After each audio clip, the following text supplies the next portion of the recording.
Halo semuanya, perkenalkan, saya adalah mahasiswa dari Universitas Kristen Indonesia Maluku. Pada kesempatan kali ini, saya akan membahas tentang faktor komputer dalam interaksi manusia dan komputer. Ada 8 pokok pembahasan yang akan saya bahas di saat ini. Yang pertama, sistem komputer secara umum. Yang kedua, peralatan masuk teks. Yang ketiga, peralatan penempatan posisi dan petunjuk. Yang keempat, peralatan output. Yang kelima, pencetakan. Yang keenam, memori.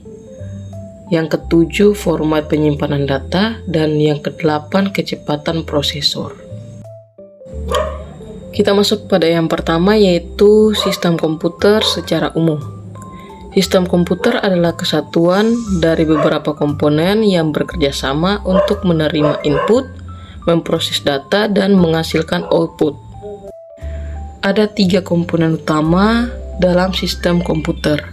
Yang pertama, hardware atau perangkat keras, seperti CPU, monitor, dan keyboard. Yang kedua, software atau perangkat lunak, seperti sistem operasi dan aplikasi. Dan yang ketiga yaitu bandwidth atau pengguna. Dalam IMK, sistem komputer menjadi jembatan antara manusia dan teknologi. Perannya yaitu menyediakan lingkungan interaksi, menjalankan perintah dari pengguna, mengolah proses, dan menampilkan hasil. Contohnya yaitu mahasiswa menggunakan laptop untuk mengakses e-learning. Jika sistemnya stabil, maka proses belajarnya berjalan lancar. Ya, kita masuk pada yang kedua, yaitu peralatan masuk teks. Perangkat input adalah alat yang digunakan untuk memasukkan data ke dalam sistem komputer. Dalam konteks IMK, input menjadi tahapan awal komunikasi antara manusia dan komputer. Contoh perangkat yaitu keyboard, layar sentuh, dan voice input atau input suara.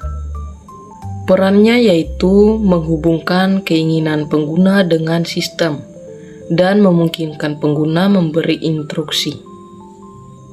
Contohnya, mahasiswa mengetik tugas. Jika keyboardnya nyaman, pekerjaan cepat selesai.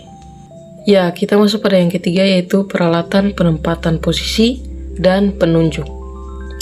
Perangkat ini digunakan untuk mengontrol posisi kursor di layar dan berinteraksi dengan elemen visual. Contoh, mouse, touchpad, dan stylus. Perannya itu mempermudah navigasi dan mendukung interaksi berbasis grafis. Contohnya, mengedit foto menggunakan mouse. Jika mouse-nya bagus, maka hasil editingnya juga maksimal atau bagus. Yang keempat, peralatan output. Perangkat output digunakan untuk menyampaikan hasil dari sistem kepada pengguna. Contoh, monitor, speaker, dan proyektor. Perannya memberikan umpan balik dan menjadikan media komunikasi dari sistem ke pengguna. Contohnya, tampilan aplikasi yang jelas memudahkan pengguna memahami informasi. Yang kelima, pencetakan. Pencetakan merupakan proses mengubah data digital menjadi bentuk fisik. Contohnya, printer inkjet dan printer laser. Perannya yaitu mendukung kebutuhan dokumentasi dan mempermudah distribusi informasi. Contohnya, mahasiswa mencetak laporan untuk dikumpulkan ke dosen. Yang keenam, memori. Memori adalah komponen yang digunakan untuk menyimpan data. Jenisnya yaitu RAM dan hard disk. Perannya yaitu menentukan kecepatan sistem dan menyimpan data pengguna. Memori sangat berpengaruh pada multitasking, kecepatan aplikasi, dan stabilitas sistem. Jika memori kecil, sistem lambat, dan aplikasinya sering terganggu. Contohnya, seorang mahasiswa membuka Zoom, Word, dan berbagai aplikasi sekaligus.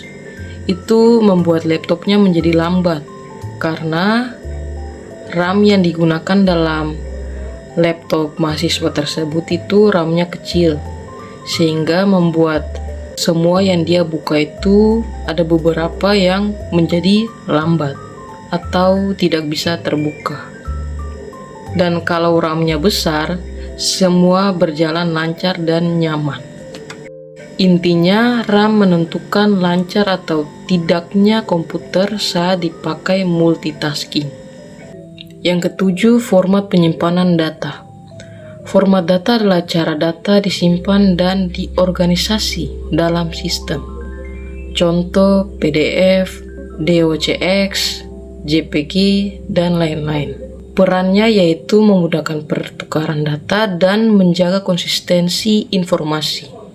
Contohnya, seorang mahasiswa mengirim tugas dalam format PDF agar tidak berubah tampilannya. Yang kedelapan, kecepatan prosesor atau CPU. Prosesor adalah komponen utama yang mengolah data dalam komputer. Perannya yaitu menentukan kecepatan respons sistem dan mengolah semua instruksi dari pengguna. Kecepatan prosesor sangat berpengaruh pada waktu loading, performa aplikasi, dan kenyamanan pengguna. Jika prosesor lambat, maka sistem delay dan pengguna menjadi tidak sabar. Contohnya yaitu laptop dengan prosesor cepat dapat membuka aplikasi desain tanpa lag. Kesimpulannya yaitu faktor komputer dalam IMK mencakup seluruh komponen teknologi yang digunakan dalam proses interaksi, mulai dari sistem komputer, perangkat input-output, memori, hingga kecepatan prosesor. Semua komponen ini harus dirancang dan digunakan secara optimal agar interaksi menjadi efektif, sistem mudah digunakan, dan pengguna merasa nyaman. Dengan demikian, faktor komputer memiliki peran yang sangat penting dalam menentukan keberhasilan interaksi antara manusia dan komputer. Berikut adalah referensi yang saya gunakan. Sekian dan terima kasih.